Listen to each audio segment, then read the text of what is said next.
Hello, welcome back to travel Himachal. तो सबसे पहले आप सभी को श्रावण मास की शुभकामनाएं। और आज हम जा रहे हैं डिस्ट्रिक्ट हमीरपुर के एक बहुत ही प्राचीन और फेमस शिव मंदिर गसोता महादेव, जिसका इतिहास हजारों साल पुराना बताया जाता है और पांडवों से जोड़कर भी इस मंदिर के इतिहास को देखा जाता है। लेकिन ये भी कहा जाता है कि पांडवों के आने से हजारों साल पहले ही इस मंदिर की स्थापना यहाँ की जा चुकी थी। तो गाइज़, ये जो मंदिर है ये हमीरपुर बस स्टैंड से लगभग 8 किलोमीटर की दूरी पर है और इजीली गाड़ी से या बस से इस मंदिर तक आया जा सकता है। और ये सामने जो आपको दिख रहा है ये है गसोता महादेव का मेन गेट। इस मंदिर में आने के लिए लगभग यहाँ 3 गेट हैं और किसी भी गेट से आप एंट्री ले सकते हैं। आजकल श्रावण मास चल रहा है और श्रावण मास में इस शिवलिंग के दर्शन करने से कई अनंत गुना फल जो है वो मिलता है, क्योंकि वैसे भी ये मंदिर बहुत ही प्राचीन है और यहाँ आसपास के लोग कहते हैं कि यहाँ पांडवों के अवशेष या चिन्ह जो हैं वो आज भी देखे जा सकते हैं। यहाँ साथ में ही मंदिर के पीछे एक पांडु सरोवर भी बना हुआ है जो हम आपको इस वीडियो में दिखाएंगे। तो वीडियो को स्किप ना करें, पूरा देखें। अगर आप नए सब्सक्राइबर हैं तो हमारे चैनल को सब्सक्राइब ज़रूर करें ताकि ऐसे नॉलेजफुल वीडियो, इन्फॉर्मेटिव वीडियो आपको मिलते रहें। डिस्ट्रिक्ट हमीरपुर का गसोता महादेव मंदिर जो है इसका विशेष एक महत्व भी है। यहाँ स्थापित हजारों साल पुराना शिवलिंग आस्था का केंद्र भी है और लोगों में इसकी बहुत अधिक मान्यता भी है। लेकिन ऐसा कहा जाता है कि ये शिवलिंग किसी के द्वारा स्थापित नहीं किया गया है और ये स्वयंभू यानी कि स्वयं यहाँ उत्पन्न हुए हैं महादेव। तो इन्हें स्वयंभू महादेव के नाम से भी जाना जाता है। तो गाइज़, यहाँ शिवलिंग के प्रकट होने की भी एक बहुत ही इंटरेस्टिंग सी स्टोरी है। तो अभी हम मंदिर के अंदर भी चलेंगे और साथ साथ में वो छोटी सी कहानी मैं आपको बता दूंगी। जब यहाँ पे ये मंदिर नहीं था तो यहाँ आसपास गायों के चराने का स्थान हुआ करता था, जहाँ लोग गाय चराया करते थे और लोगों के खेत भी हुआ करते थे। तो एक किसान था जो अपने खेतों में यहाँ हल चला रहा था और जब हल चलाते चलाते उनका जो हल था वो किसी चीज़ के साथ टकरा गया। तो उसके बाद उन्होंने ध्यान नहीं दिया, तो उस टाइम वहाँ से पानी की एक जलधारा कहते निकली थी। उसके बाद जब दोबारा वो हल चलाते हुए उस जगह पे आए तो कहते दोबारा उस वहीं पे वो हल जो था वो किसी चीज़ से टकराया तो वहाँ से दूध की धारा बहने लगी थी। तो उस टाइम उस किसान ने वहाँ खुदाई करके देखा तो वहीं से ये शिवलिंग निकला था और उसी स्थान पर फिर यहाँ पे गसोता महादेव मंदिर बना दिया गया। और गसोता महादेव मंदिर का नाम जो है ये गसोता इसलिए पड़ा क्योंकि ये गायों को चराने का स्थान था। तो गायों को चराने वाले स्थान को गसोता कहा जाता था। तो इसीलिए यहाँ इस जगह का नाम जो गसोता था और उसी के नाम पर इन्हें गसोता महादेव के नाम से जाने लगा। कई लोगों द्वारा ऐसा भी कहा जाता है कि वो जो किसान था वो इस शिवलिंग को कहीं और स्थापित करना चाहता था, लेकिन एक बार जहाँ शिवलिंग उन्होंने रख दिया उसके बाद उस शिवलिंग को आज तक वहाँ से कोई नहीं उठा पाया। इसी कारण फिर उसी जगह पे इस शिवलिंग को स्थापित कर दिया गया। तो कुछ इस तरह की स्टोरी है। और उसके बाद अज्ञातवास के दौरान ही पांडव यहाँ आए थे, तो उस टाइम ऑलरेडी ये मंदिर यहाँ पे स्थापित हो चुका था पहले से ही। और यहाँ सामने ही यहाँ के जो महंत हैं उनका धूना है और यहीं पर मंदिर का प्रसाद वगैरह दिया जाता है। वो मंदिर में नहीं, यहाँ सामने धूने के पास ही बैठते हैं। और आगे ये इस तरह से मंदिर का परिसर है जो मैं अभी आपको दिखाऊंगी आगे। तो कुछ इस तरह से मंदिर परिसर है। शिवरात्रि वाले दिन तो यहाँ इतना रश होता है कि 3-4 किलोमीटर तक आपको लाइनें लगी हुई मिलेंगी। श्रावण मास में भी सोमवार वाले दिन यहाँ बहुत ज़्यादा भीड़ होती है। तो आज हम आए हैं संडे वाले दिन, तो यहाँ इतना ज़्यादा रश नहीं है, फिर भी लोग काफ़ी ज़्यादा संडे को भी आए हुए हैं। तो अभी हम मंदिर के अंदर चल के करेंगे गसोता महादेव जी के दर्शन। तो जैसा कि मैंने आपको बताया कि पांडवों के साथ भी इस मंदिर का इतिहास जुड़ा हुआ है, तो चलते चलते उसके बारे में भी मैं आपको छोटी सी एक कहानी बता देती हूँ। जैसे कि यहाँ लोगों के द्वारा बताई जाती है कि इस तरह से एक कहानी है, जब अज्ञातवास के दौरान पांडव यहाँ रुके थे तो यहाँ गाय चराने के लिए आया करते थे।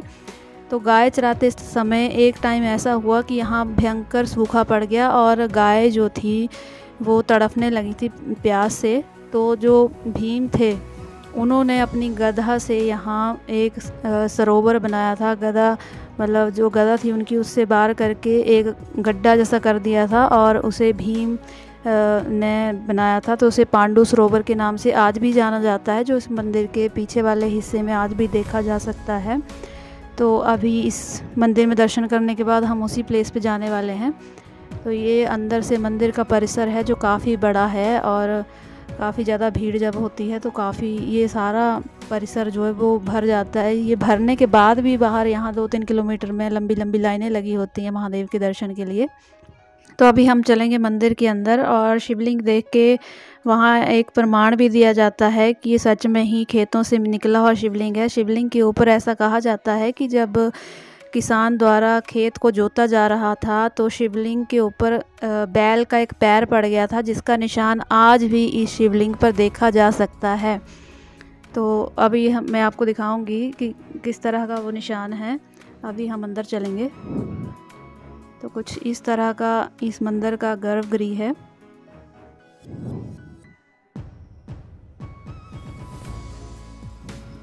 और अभी आप कर सकते हैं गसोता महादेव जी के दर्शन, जो शिवलिंग रूप में यहाँ विराजमान है और स्वयंभू शिवलिंग है। तो सामने आपको दिख रहा होगा ये होल जैसा बना हुआ है। ये कहा जाता है कि बैल के पैर का निशान है, जिसे आज भी एज इट इज़ देखा जा सकता है। और इससे ये प्रमाणित होता है कि ये शिवलिंग उस टाइम खेतों से ही निकला होगा। और इसीलिए ऐसा कहा जाता है कि श्रावण मास में गसोता महादेव के दर्शन का अनंत गुना फल मिलता है और लोग दूर दूर से यहाँ महादेव के दर्शन के लिए आते हैं और मनोकामनाएं लोगों की यहाँ ज़रूर पूरी होती हैं। अगर सच्चे दिल से कोई मनोकामना की जाती है तो अवश्य ही यहाँ पूरी होती है।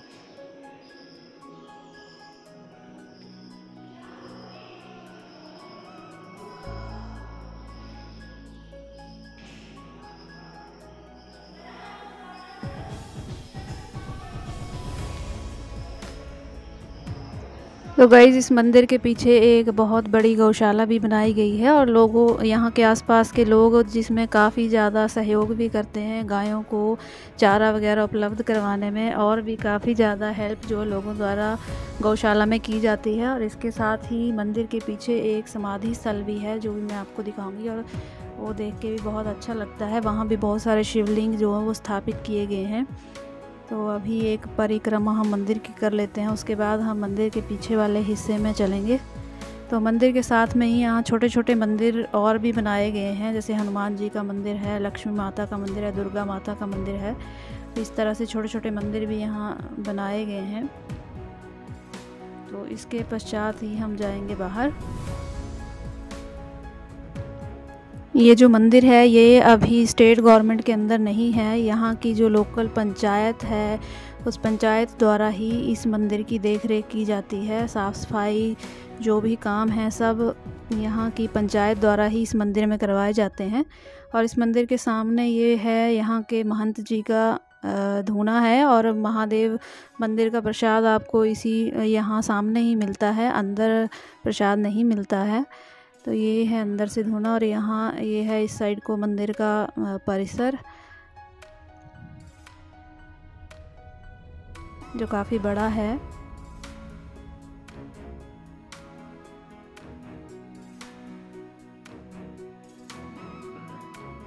यहाँ मंदिर के साथ में ही छोटा सा बगीचा भी है और यहाँ दूसरी साइड बच्चों के लिए झूले भी लगाए गए हैं। और ये मंदिर परिसर मैं आपको एक बार फिर से दिखा देती हूँ कितना बड़ा है।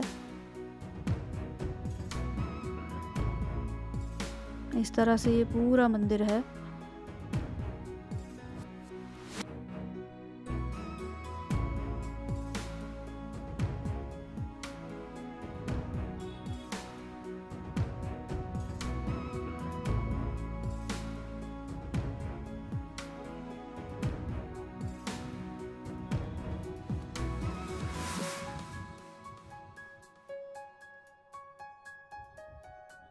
ये बाहर हैं नंदी भगवान और द्वारपाल जी यहाँ स्टार्टिंग में मंदिर के। और अभी हम जाएंगे मंदिर के पीछे वाले हिस्से में जहाँ पे पांडु सरोवर या पांडव सरोवर जिसे कहा जाता है उस स्थान पे। ये पीछे मैं आपको यहाँ समाधि स्थल भी दिखाऊंगी। ये काफ़ी प्राचीन मुझे लग रहा था। छोटा सा ये जो मंदिर है काफ़ी पुराना इसका स्ट्रक्चर है और इसी टाइप के छोटे छोटे मंदिर यहाँ बनाए गए हैं आगे। तो यहाँ पे एक समाधि भी है पीछे, ये अभी मैं आपको दिखाऊंगी ये। और यहाँ छोटे छोटे शिवलिंग भी रखे गए हैं। देखने में ये प्लेस बहुत ही खूबसूरत लग रहा था। और इसके आगे एक गौशाला है। इन समाधियों के आगे जब हम जाएंगे तो वहाँ पे एक गौशाला है जहाँ बहुत बड़ी है और लोगों की काफ़ी हेल्प यहाँ मिलती है गौशाला में। और उसके नीचे अगर आप जाएंगे काफ़ी अच्छा व्यू है इस मंदिर के पीछे का। और यहाँ जहाँ नीचे अगर हम जाएंगे वहाँ पर है यहाँ पांडु सरोवर। तो इस तरह के छोटे छोटे मंदिर यहाँ शिवलिंग पीछे भी स्थापित किए गए हैं मंदिर के। यहाँ से लगभग आधा किलोमीटर नीचे जाके है पांडु सरोवर। काफ़ी अच्छा व्यू मंदिर के पीछे वाली साइड का है। और ये है यहाँ की गौशाला।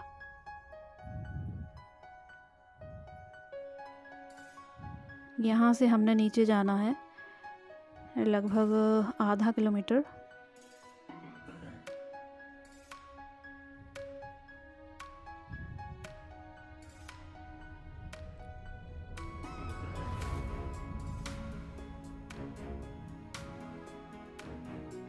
तो काफ़ी अच्छा व्यू है मंदिर के पीछे का और शांत भी बहुत है क्योंकि इस तरफ बहुत ही कम लोग आते हैं और शायद काफ़ी कम लोगों को इस पांडवों के सरोवर के बारे में पता होगा, क्योंकि मुझे खुद नहीं पता था। मैं इतने सालों से यहाँ रह रही हूँ, मैंने पहली बार ही सुना है इस पांडव सरोवर के बारे में।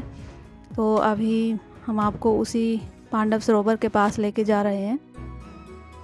तो आप देख सकते हैं कितना अच्छा यहाँ का व्यू है पीछे मंदिर का। और नीचे आपको केले के पेड़ दिख रहे होंगे बहुत सारे। ये क्रॉस करने के बाद ही नीचे है पांडव सरोवर।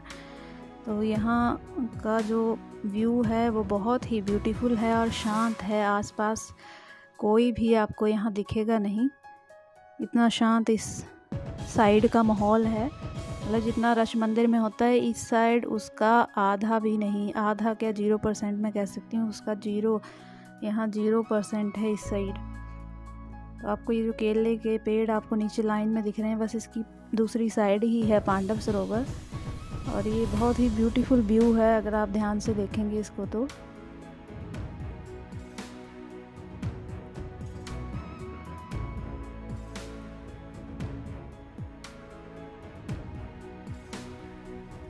कुछ इस तरह से आपको दिखेगा।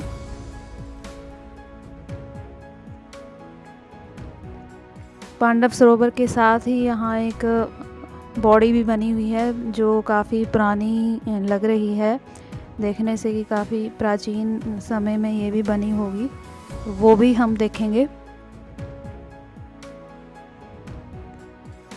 जब हम यहाँ नीचे पांडु सरोवर के पास पहुँचे थे तो हमें थोड़ी सी निराशा ज़रूर हुई थी क्योंकि उसका काम अभी चल रहा था और उसकी छत डाल दी गई है। तो मैंने कुछ पुराने फ़ोटोज़ कलेक्ट करके इस वीडियो में डाले हैं ताकि आपको आइडिया लग सके कि पहले ये जो सरोवर है ये कैसा दिखता था। उसे भी खैर मॉडिफाई किया होगा क्योंकि एक स्विमिंग पूल की तरह उसको बना दिया गया था। प्राचीन समय में तो स्विमिंग पूल की तरह ये दिखता नहीं होगा, लेकिन इसको थोड़ा मॉडिफाई किया होगा। लेकिन आज भी इसे पांडु सरोवर के नाम से ही जाना जाता है। ये जो सामने आपको छत दिख रही है ये है पांडु सरोवर के ऊपर जो छत डाल दी गई है, अभी लेंटर डाल दिया गया है। और इसके साथ ही ये है बॉडी जो अभी मैं आपको दिखाऊंगी। तो इसके आगे मैंने कुछ एक फ़ोटोज़ डाले हैं जो पुराने हैं, जब यहाँ इस पांडव सरोवर के ऊपर छत नहीं डाली गई थी उस टाइम के ये फ़ोटोज़ हैं। तो आप उनको देख के आइडिया लगा सकते हैं कि ये पांडव सरोवर किस तरह से कैसा पहले दिखता था। ये जो अभी आपको सामने दिख रहा है ये छत डाली गई है उस सरोवर के ऊपर, ये जो सामने है।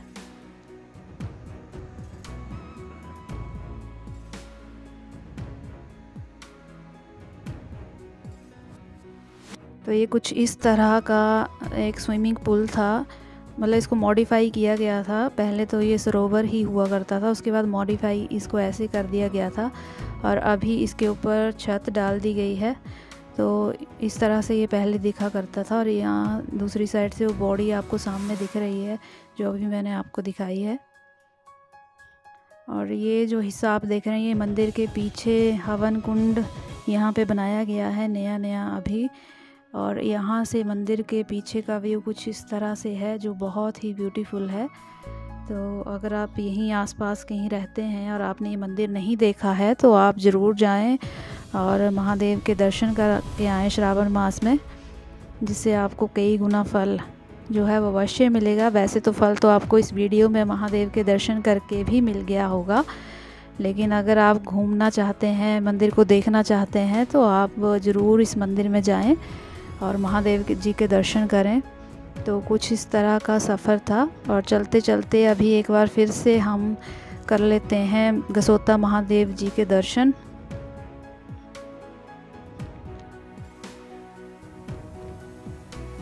तो आपको ये वीडियो कैसी लगी ज़रूर बताइएगा, कमेंट कीजिएगा। कमेंट से हमें पता चलता है कि किसने हमारी वीडियोस देखी हैं। और अगर आप न्यू सब्सक्राइबर हैं तो हमारे चैनल को कर लीजिए सब्सक्राइब, ताकि आपको इसी तरह के इंफॉर्मेटिव वीडियोस मिलते रहें। हर हर महादेव। धन्यवाद।